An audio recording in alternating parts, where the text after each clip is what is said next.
बिस्मिल्लाहिर्रहमानिर्रहीम। Drama serial मासूम की फर्स्ट एपिसोड का टीजर अब के सामने आ चुका है। इस डीजल के कैरेक्टर्स के बारे में इज बात करेंगे। डीजल के कैरेक्टर्स इमरान इशरफ साहब हैं। वो इस ड्रामे में उस चीज़ की एक्टिंग करते हैं। वो दिलशाद संगर फैसल इबादी हैं। ये ड्रामा फैसलाबाद में शॉट हुआ है। इस ड्रामे की कहानी कुछ और ही है। इस कहानी के गहराई में जाएंगे और आपको असल हकीकत बताएंगे।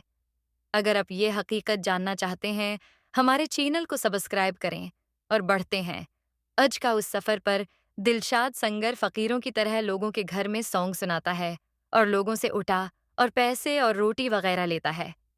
जब वो चौधरी साहब के घर की तरफ होता है तो चौधरी साहब कहते हैं, अब लोगों को पता नहीं है, अंदर बच्चे सोए हुए हैं तो अब बाहर से खाने का रही हैं। मेरे गांव में ऐसी हरकत कभी ना हो। तो चौधरी साहब के बेटे की रात को शादी होती है तो दिलशाद संगर सोचता है, चौधरी साहब के बेटे की शादी पर जाएंगे और पहला पनखा मैं किस्तों पर लूंगा, तो वो तो रह ही गया।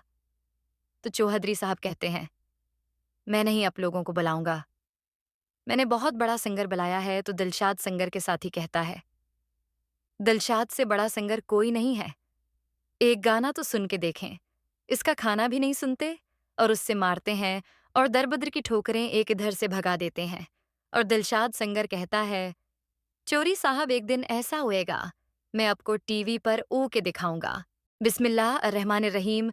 ड्रामा सीरियल मासूम की फर्स्ट एपिसोड का टीजर अब के सामने आ चुका है।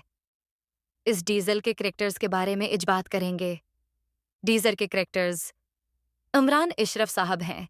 वो इस ड्रामे में उस चीज़ की एक्टिंग करते हैं। वो दिलशाद संगर फैसल इबादी हैं। ये ड्रामा फैसलाबाद में शॉट हुआ है। इस ड्रामे की कहानी कुछ और ही है। इस कहानी के गहराई में जाएंगे और आपको असल हकीकत बताएंगे।